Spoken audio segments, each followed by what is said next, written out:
ছিলেন, চিফ ছিলেন।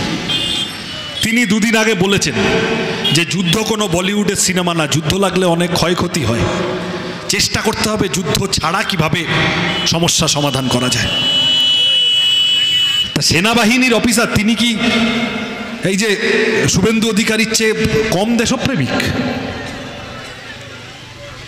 আমরা সিপিএমের লোকেরা যখন বলছি আমাদের বলছে দেশদ্রোহী।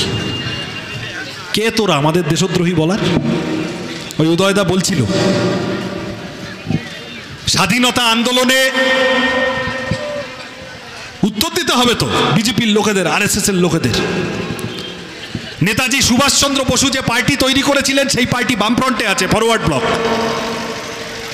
নেতাজি সুভাষচন্দ্র বসুর দলে সামনে যারা লড়েছিলেন লক্ষ্মী সাইগলের মতো, তারা সব পরে স্বাধীনতার পর সিপিআই সিপিএম করতে এসছেন। মাস্টারদা সূর্য সেন, চট্টগ্রাম যুব বিদ্রোহ, তার টিমে যত লোক ছিল এই কান্তি দ্বারা তাদেরকে চিনেছেন, জীবনে দেখেছেন। গণেশ ঘোষ, অম্বিকা চক্রবর্তী থেকে সুবোধ রায় সব পরবর্তীকালে হয় সিপিআই নয় সিপিএম। ভগৎ সিং, সেই বলে না কি তোমরা লেনিন সব বিদেশের লোক, মার্কস লেনিন বিদেশের লোক বলে আমাদের পিছনে লাগে না? ও শালাদের বলে দিন গিয়ে, ভগৎ সিং ফাঁসির মঞ্চে যাওয়ার আগে শেষ যে বইটা পড়ছিল সেইটা লেনিনের লেখা, রাষ্ট্র ও বিপ্লব। কত কত লোক লাল ঝান্ডার সাথে এসেছে, স্বাধীনতা সংগ্রামে অংশগ্রহণ করেছে। আরএসএস বিজেপি একটা লোক বলুক স্বাধীনতা সংগ্রামে ছিল ওদের কেউ? ওদের মাতারা, ওদের নেতারা বই লিখে বলেছিল ভারতবাসী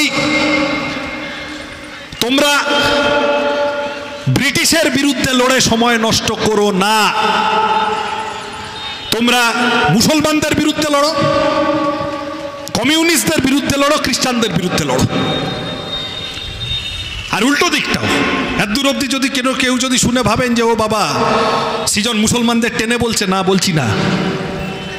ওই একই সময় মুসলমানদের জন্য দল বানালো মুসলিম লীগ, পরে পাকিস্তান বানালো যারা। আরএসএস আর মুসলিম লীগ যারা ধর্মের নাম করে দল বানিয়েছিল ব্রিটিশের বিরুদ্ধে লড়াইতে, তাদের কারুর একটা লোকও পাবেন না। বলুক আরএসএস এর লোকরা আমি মিথ্যা কথা বলছি। এক কোঁত পেড়ে এক সাভারকার বের করবে। সে ব্রিটিশকে চিঠি লিখে বলেছিল স্যার আমি আর করব না, আমায় ক্ষমা করে দিন। চিঠি লিখে ক্ষমা চেয়ে ব্রিটিশের জেল থেকে লেজ গুটিয়ে ছাড়া পেয়ে এসেছিল। এরা আজকে আমাদের দেশপ্রেম শেখাবে? আমাদের পার্টি তো আমরা পরিষ্কার বলছি, আমরা সন্ত্রাসবাদীদের বিরুদ্ধে যুদ্ধে 100% সাথে আছি। সাধারণ মানুষের কাছে যেন যুদ্ধের ক্ষতি না পৌঁছায় সেইটা আমাদের চিন্তা।